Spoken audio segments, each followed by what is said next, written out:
Welcome everyone to a very special edition of the Adam Roberts podcast entitled What's Your Story, where we interview some of the best, most successful business people from all over Nebraska, really, and all over the world. I'm very excited to share with you today an interview with one of Nebraska's most successful businessmen who knows all about customer service, all about taking care of people, providing great products, and really thinking outside of the box, which we'll go into more in depth here. We've shared a great business relationship over the years, on the credit card side, as well as just as an incredible businessman and mentor. You've taught us a lot, and obviously on the networking side as well through BNI and some of the network centers for your business networking organizations we've been involved with. Truly one of Lincoln's best known names in the industry. He's been a friend and colleague of mine. Truly an amazing guy. So I introduce to you Mr. Nick Vuko with Walker Tire Quick Nicks. Thanks. That's way nice of you. Thanks, Yeah, man. I appreciate it. Excited to have you. I'm excited to be here. Yeah. So share with us a little bit about your journey and maybe how that started for you. So I grew up. We had Walker Tire, Point S, and Quick Nicks. My dad bought the company from Vern Walker. That's where Walker Tire started in 1951. My dad bought it from him back in 1983, and so when I was young, I started in the shop, and they called me Mr. Clean because that's all I did was just clean up after the guys. So I would, work part-time, but I was always around the industry and try to feel it out and figure it out and learn about it. So I went away to college. I got a scholarship to play tennis at Valparaiso University and played tennis there. Got my mechanical engineering degree, but I always was interested in my dad being an entrepreneur and how that worked. So he started Quick Nicks back in 2003 and asked me to come back and run it. So we started that and got it going. My oldest sister left in 2005, so then I transitioned in to try to learn from my dad about the business and everything. So and we've kind of been taking it from there. And so for a while there, the industry really changed, probably starting around 2010. Just a lot of things that we probably needed to do, and this is probably as a journey, as most business people tell you, you kind of learn that, hey, we probably need to make some changes a little earlier. So probably around COVID, so fast forward to 2020, had some challenges we were trying to figure out and get through, and then COVID, I want to say this as respectfully as possible because COVID was not a good thing, and I fully admit that. For Walker Tire, it probably helped us figure out where we wanted to go and where we wanted to get to, because I think when you go through something like that, with a lot of the industries had a lot of challenges during that time. Sure. And for us, it was either you let it destroy you or you come out stronger on the backside. Right. And I think that really helped catapult us to where we are today. 2024, it finally, I had to really try to get the company to where I want it and where we're giving the service that it's hard for me because I can't be in every store and I can't watch every interaction and make sure that the service is to the standard that we want. Every business has its challenges, but this year is the first year I feel like this is my company, and this is the company that I know that we have people that are doing things the right way and doing things awesome, and that's and that's the challenge that COVID happened. You couldn't find a lot of people, so you're trying. We went through 23. Steve Gaywicki's watching this. 23 people in our retread plant in the last 20 months. No kidding. Wow. But trying to find them. So the service was trying to make sure that you're giving the service that your customers require. So anyway, that's almost 21 years in a nutshell. Yeah, that's phenomenal. I guess that helps. So when you kind of started in the back shop and you're kind of working your way up a little bit, how did that evolve? I mean, in terms of obviously you have Nicole, you have Jeannie, the whole family is involved in some aspects. Tell us, I guess, a little bit of that story, how that came about, because I think there's a lot of people maybe out there that are interested because you are such a successful family business, which there aren't a lot of those out there these days. So tell us how that happened. Jeannie actually came to work for my dad before I did, and actually my oldest sister Andy also came to work. Okay. So she was in the company when I came out of college. She left. She's in Arvon, so she left in 2005. About 3 years since I was back. Okay. Jeannie went in the Marines after she came to work for my dad for a few years, and then wanted to just do some kind of off the wall crazy, and some my dad didn't want her to do. Sure, yeah, sure. So she went in the Marines there for I think 2-3 years. Wow, I did not know that. Yeah. She's so she I always like telling her she won her boxing division. Yeah. Oh wow. So yeah, so Nicole really, she went to work in the medical field, but I came back and I was really intrigued by the company. I wanted to learn it and start with the Quick Nicks and do it. So fast forward, it was really, I came back in 2003. I brought Nicole, decided to come in, and then Jeannie wanted to come in probably within about a 7-year period. Andy left 2005. And so Jeannie's really, she's in charge of all the retail stores now. She's our retail store manager, overseeing all the stores, kind of the mindset of making sure we're giving the same service at all 3 stores. So, Sure. Yeah, that's how it came about. That's phenomenal. Yeah. Since you are such a quintessential family business, obviously incorporating multiple siblings underneath your father, and you've done it very successfully. How do you navigate that? I mean, some people couldn't imagine working with their sibling, or navigating that without, strangling each other. So, I think every person watching this that works in family business knows that you have those days where you just want to. Yeah, I can tell you a lot of stories. But I think it's everyone's got the company's best interest at heart. And that's, you just got to try to manage it as best you can. Communicate. It's one thing I've learned that I've really tried to improve on the last 2 years. A lot of very good communication with our key people and everybody, and even so that's, I think us family, Vukos were Croatian and Romanian, so we have no problem communicating with each other. That's good. and it's funny you say communicate, because that's obviously you're good at that, which that sometimes is the it's the downfall of a lot of family businesses, is the lack of communication. So well, I'm going to tell you this much, okay? Last 2 years have probably been the biggest growth that I've had, of realizing where I needed to get the company to run how I want it. Right. And the first thing that brought Tony Obilovich, if he's watching this, but he came in to help me out, and he pinpointed and he said, "Nick, your communication is garbage." And that's I thought it was good, but then I didn't realize what great was, or how to be great at it. Yeah. And I'll tell you what, it's just, I've realized that we had things that every company's got their issues, but it's usually due to a lack of communication. Like we got a rather large fleet that just came to us, and the vendor they were with, they were very frustrated with because of lack of communication. And whenever you get a problem with a manager in a shop, it's usually the manager's not communicating with the shop. So what we've really focused on is trying to overly communicate. I just happened, like I was up in Omaha for a doctor's appointment, but I have a key people thread that I just said, "Hey, I'm going to be in Omaha, I'm not going to be available." Turns out we had an emergency part that we needed for a store that was at Infinity, and it just so happened, just by me doing that, she said, "Oh, are you in Omaha? Can you go to Infinity?" It was literally a minute away. Nice. I grabbed it on my way back, and just overly communicating is really, I've noticed, helped really solve a lot of problems and help the culture of the company a lot better. And the customer benefits. And the customer benefits, That's phenomenal. Yeah. That's fantastic. That's what it's all about. Yeah, because if you're not helping customers, then the business falls apart. Yeah. For sure. Yeah. There are a lot of things I was kind of researching. I know with the new partnership with Point S, there's a lot of things you guys that are unique. What makes Walker Tire Point S stand out from the competition? What makes you different? So we joined Point S in late September of 2019 because we understood that the tire market was changing. A lot of people were being acquired, and we needed to have some way of being competitive in the market for somebody that's on a very tight budget trying to get an affordable tire versus someone that's looking to get a quality tire.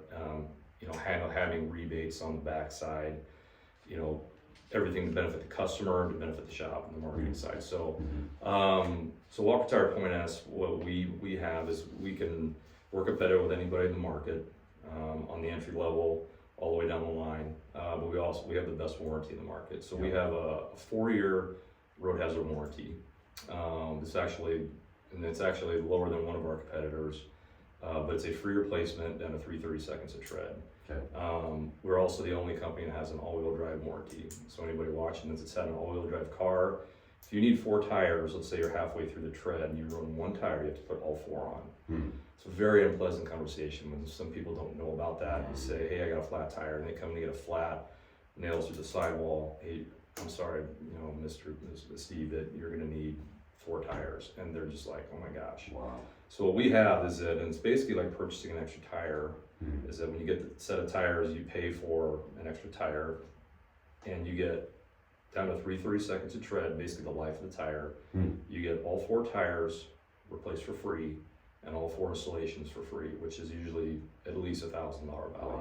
Wow. Most of the time when the people that have to have that happen to them will always buy warranty. Yeah. But we've honored, it hurts when you honor it, but it's great because you see that people understand the value. So, sorry, I thought I had that silenced. You're good. The other thing is we still have an oil for life package you can purchase for tires for $149. You can get $50 oil change coupons for life of the tires. Wow. That's still no one offers that. Nice. We have ASC certified technicians. We have a rewards program. I don't know of any of our other competitors that do that. So you get 3% back on all your purchase. If you spend $100 excluding taxes, you get $3 back in rewards. Wow. And it accumulates at our counter. It's something that you can come in. We always say, hey, you have X amount of rewards there for that.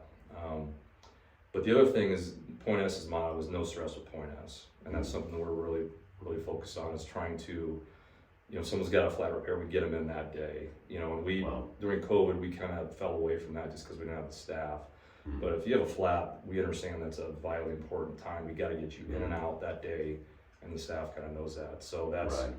So you can buy a tire anywhere, you can get service anywhere, but the amount of people that I have that have gone places where they had work done, we have a new marketing company, and one of the young ladies there was frustrated. She had some work done, took it back to there and tried charging her to fix it. And she goes, well, this is the problem. Like, this shouldn't be under warranty. So we love using our warranties. We love when we know that people can go anywhere now. You have a lot of options, but my motto is you always measure a company when something goes wrong. Because when it goes right, everything's great. Right. I mean, we don't want something to go wrong ever to happen, but we always want to make sure that if you have a warranty issue or anything, we take care of you. Absolutely, and I can attest to that myself, being a Quick Nick's, water tire customer myself. Even in some weird, crazy situations that I've gone through, where you guys have always stood by and really helped us out, which is phenomenal. And I know so many other people in town that can attest to that as well. So obviously you built a tremendous name doing that. Not just talking the talk, but walking the walk and doing what you say you're going to do, which is phenomenal. And it's been our great pleasure through my payment processing business, First American. We've been honored to serve Walker Tire for many years, and seeing up and close, the incredible team that you have. I think one of the biggest challenges it seems like business owners face is finding good people. What advice can you give, I guess, to some of the entrepreneurs out there, some of the smaller businesses out there trying to grow, trying to find good people? What advice would you give to finding good people? You're gonna have to go through some people to find them. You gotta really have what your vision is and what your goal is and what your expectations are. The biggest thing that has changed in the last 4 years especially is that people can go anywhere and get any job, and they can probably go anywhere and make more money somewhere else. This younger generation, though, the studies have shown that the wage is not, it used to be the most important thing. It's not the most important thing this younger generation. The culture, what I tell all my key people when they come on, said, you gotta understand something, that you're gonna spend more time in your life with people at work than your own family. It's unfortunate, but that's just how life is. It's gonna be really important that you have a good culture. And it's taken me a long time to get the culture where I want it, of making sure that you know, we've always had good people at Walker Tire, but trying to get what my vision was has taken a long time. And once we got over the hump, if you trying to get someone good, if you get the culture where you have it, if you bring in someone that doesn't really fit, they stand out, and then the rest of your team actually manages it for you and say, hey, I don't think this guy's gonna be a good fit for us for X, Y, and Z. So to find the people, I think the most important thing that I've tried to find is you gotta just care about your people.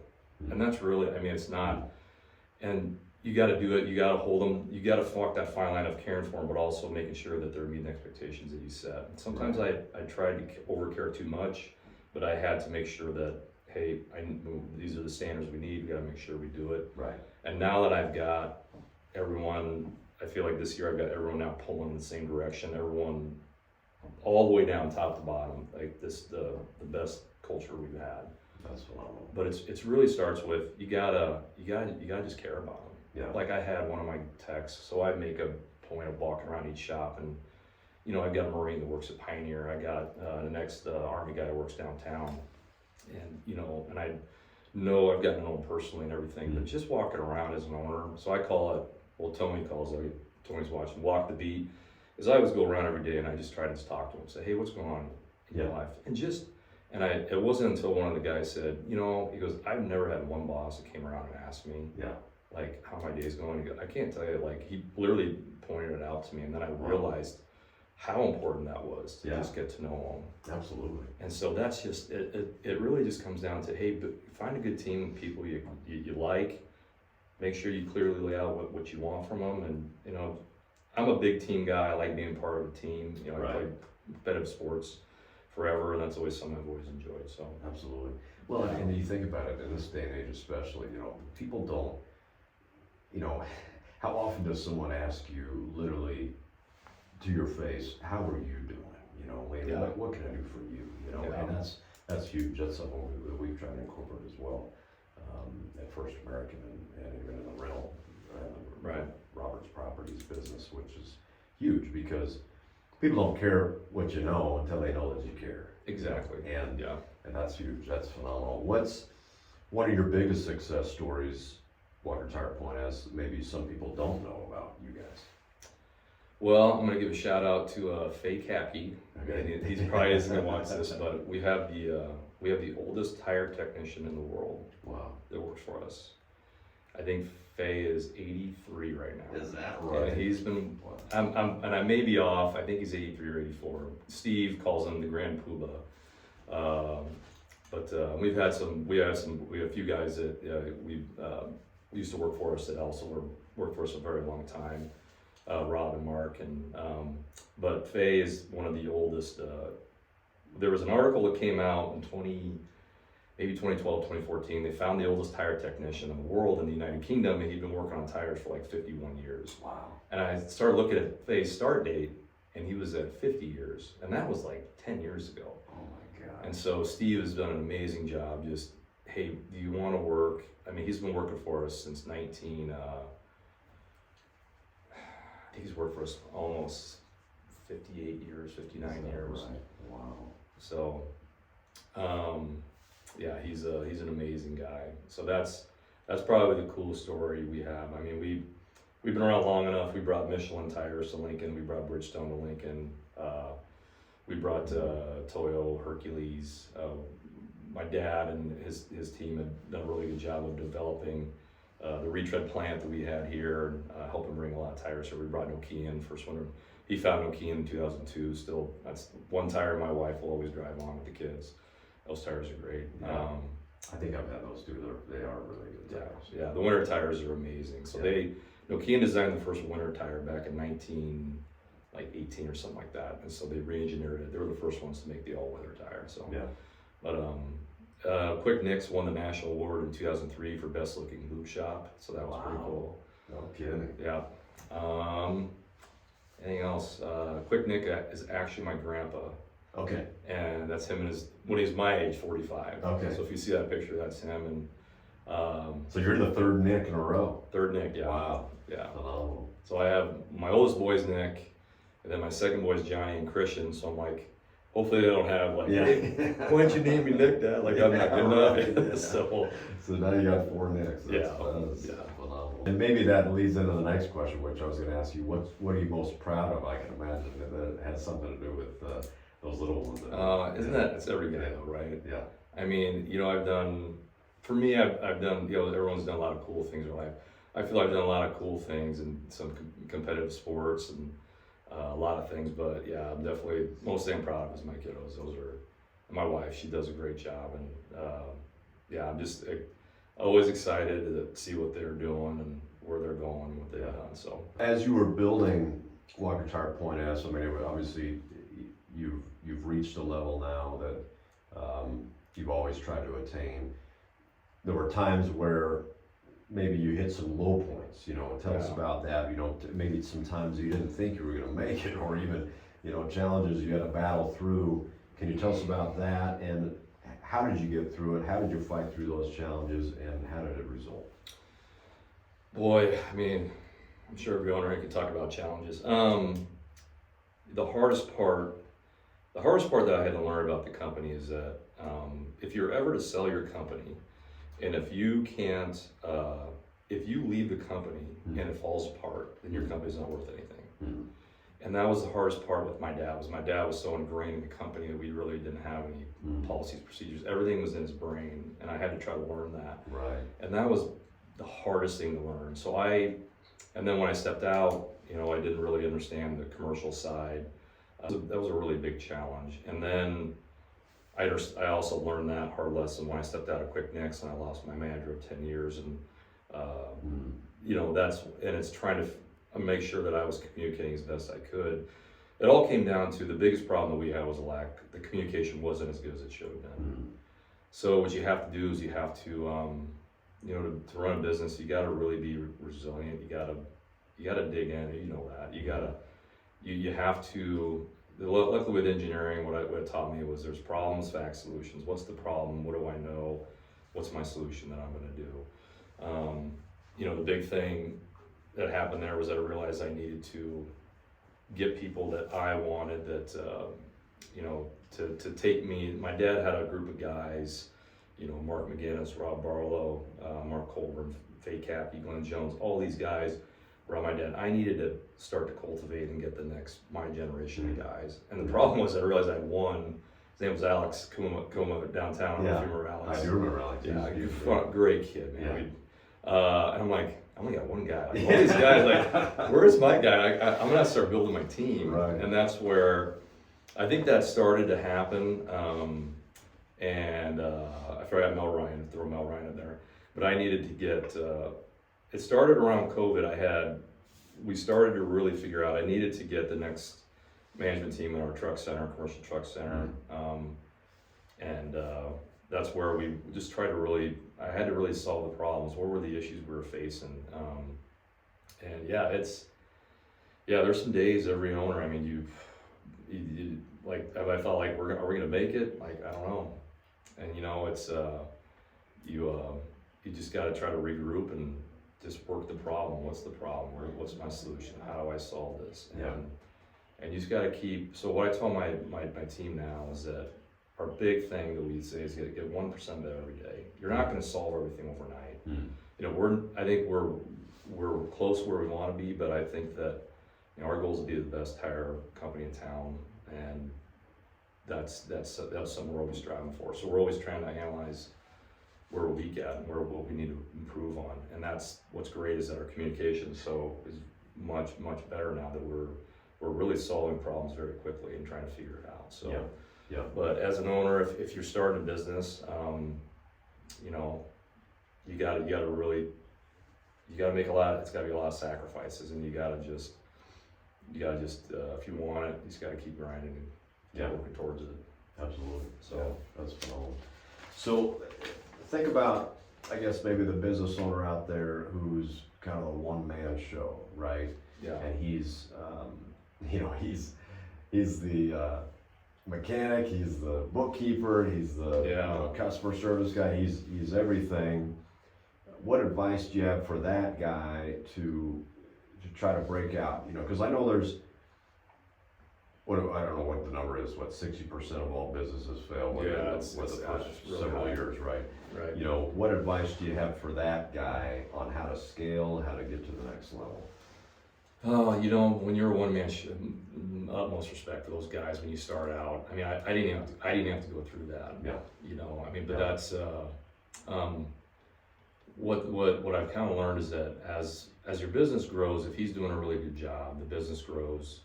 You can't wait to hire. You got to hire to achieve where you want to be.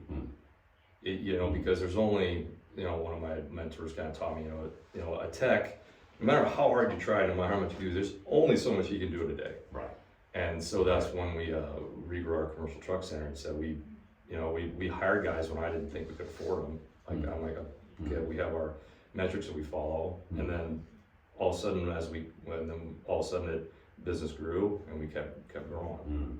So, you know, we're kind of doing that with one of our stores right now. We're trying to get, we've got some goals that we're doing is trying to get the advisors in place, and then we want to add a tech to help, because then that's, you know, you should see the business grow. So Right. I would say plan for growth. Yeah. Because you're gonna run yourself in the ground, you know, but really think about what's the best. If he's doing bookkeeping and everything, you know, my thing is I hire for my weaknesses. Yeah. And that's what I would do for him. What do you really don't want to do? Right. Right. What's the last thing you want to do? Yeah. You should probably hire someone for that. And maybe at the start, you may have to have them fit into some other roles just for payroll purposes. You know, your labor percent for a normal mechanic shop should be 40% of your profit. So if your payroll, if you're generating enough profit in a month, that's, you know, if you're making $50,000 and you're making, you know, 30% of your profit, you've got some room to afford someone to be profitable. So that's how we gauge of, you know, the stores where we're at. Because once the store starts growing, if he's a one-man wrecking crew, you know, he can maybe afford that for now. So yeah, and that takes faith, right? I mean, that takes it does. The sort of the gumption to say, just put yourself out there on a limb. Hey, I'm going to hire this guy. I don't know if I got the business for it. I don't know if I'm going to be able to pay him. You know, but you put that out there with the expectation that if you build it, they will come. Right. That's phenomenal. Right. And obviously, you guys have done that, which is tremendous. You talked a little bit about COVID, how it affected you guys. Go a little bit deeper into that, though. What you said that it tightened things up a little bit for you, refocused you. I think you said. Tell us a little about how that worked and what some of the goals were that came out of that. How did that refocus you guys to what were some of the points that you laser beamed in on? Well, the biggest thing that it did is that it was almost like for us, for our stores, I think it was most mechanic shops, is all of a sudden the faucet just turned off. And just, we went through, you know, in March, it just, all of a sudden we went from having a very decent year to nobody came in. We had one of our challenges at our store. We had a manager that was there that kind of abandoned us, and we had some new guys. So our Pioneer store was the one that Pioneer store went through a very hard time downtown, took a very big hit because everyone was working remotely.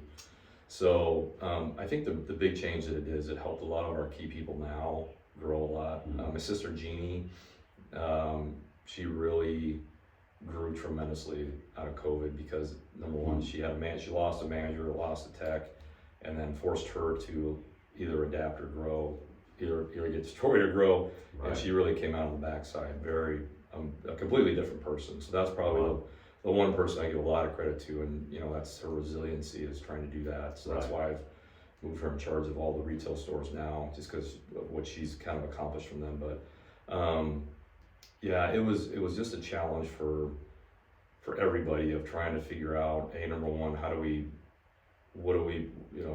keep the doors open, make sure that we're not, you know, getting in trouble and trying to figure everything out. So, you know, but and it's just taking one day at a time. That was all we were trying to do. Yeah, absolutely. Absolutely. I mean, and that's kind of leads to my next question, which is, you know, we do live in a world full of challenges. Obviously, there's a lot of crazy things going on out there. That's on me. anything you'd like to say, I guess, publicly about the world at large, where we're going, what you think we should do about it, and how we can make the world a better place? You know what? I think just I had a friend of mine told me this. I completely agree with that. I think if you just were nicer to people, I've noticed ever since COVID, people are much more irritable, especially on the road, like driving. I don't know about you, but it's, I think the big thing is it's a great question. I mean, I think being nicer to people, I'll tell you this, I think there's a lot of people that are having a hard time that mask it very well. There's a lot of challenges. The middle class right now is getting squeezed incredibly hard. Right. Just be nice to people. That's not rocket science. Like, what, you see see someone needs help them out. And the biggest thing that I tell my advisors, if someone's at the counter and they're being you perceive as rude or upset, you don't take it personally, because you don't know what's really going on with them. Right. There might be something going on personally, and don't take it personally. Yeah. Try to handle as best you can. If there's someone that's but I think the mental issue right now with people, I don't know what platform we're on, but people doing the bad thing, it seems to be a little more prevalent with some guys that I know. So, Right. So I just think, just be nice to people.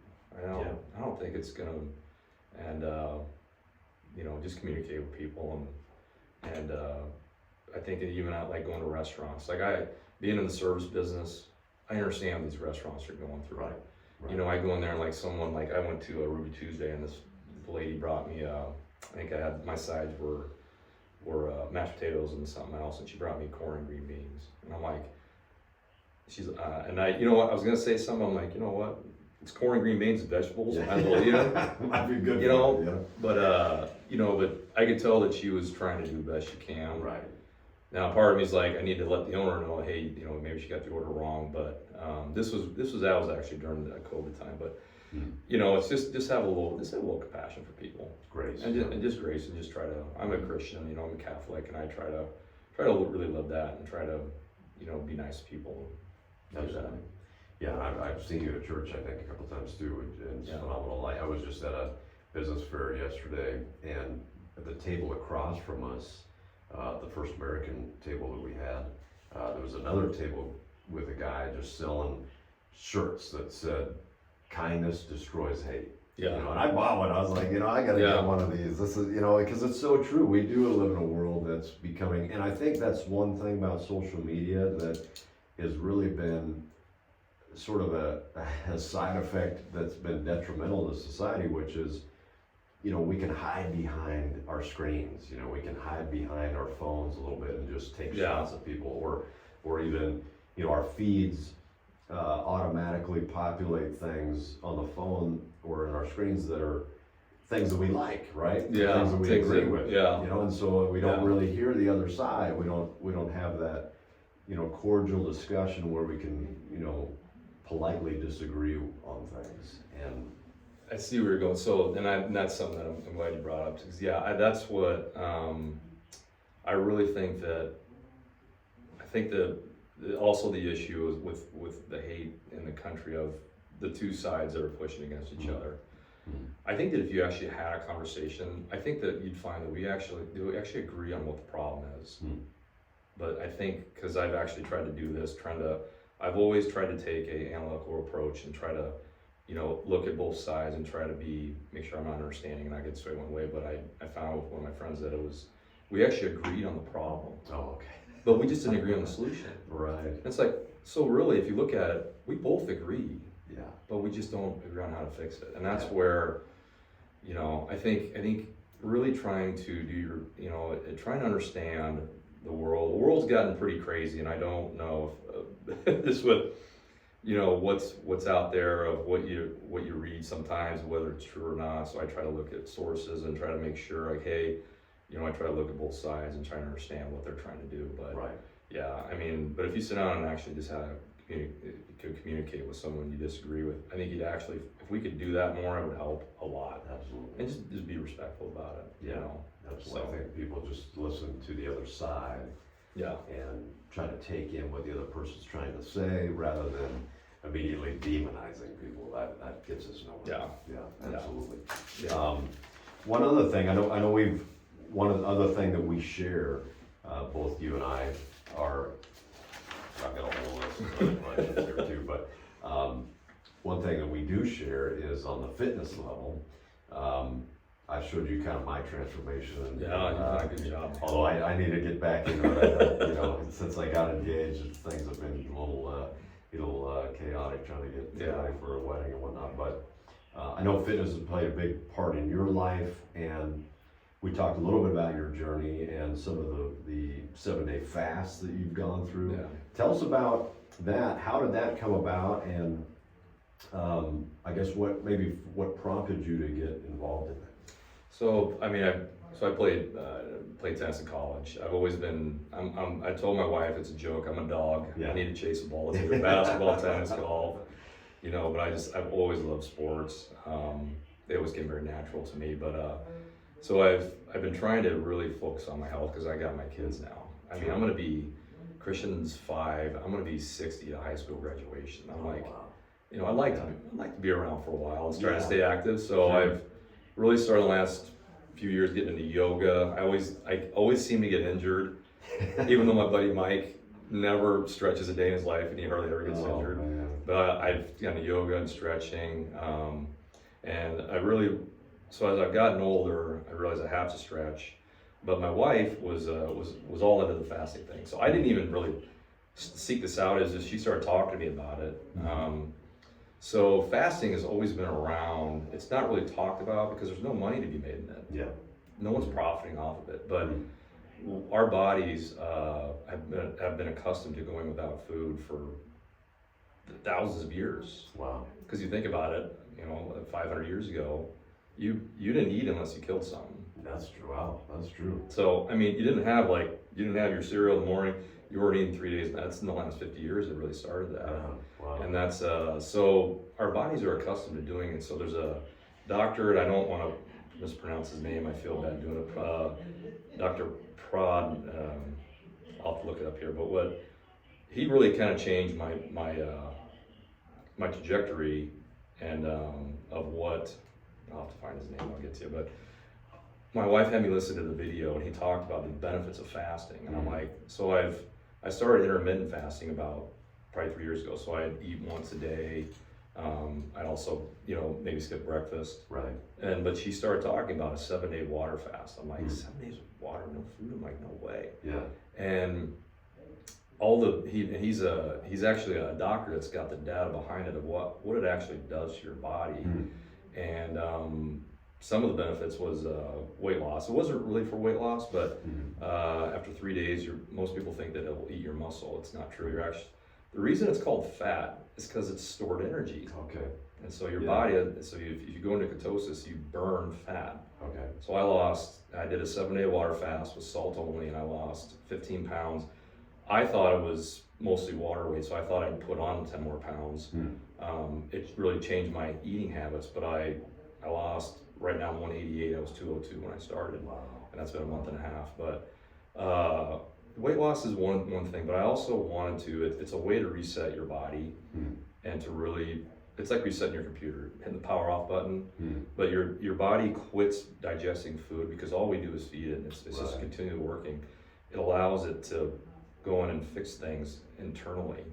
And one thing that it does is it tends to utilize a lot of dead cells in your body that cancer likes to tie to. Now my grandpa died of pancreatic cancer. That's not genetic, but then again, they change their mind on everything. I'm like, and Alzheimer's is something that runs in my family, dementia. So they talk about it creates new brain cells.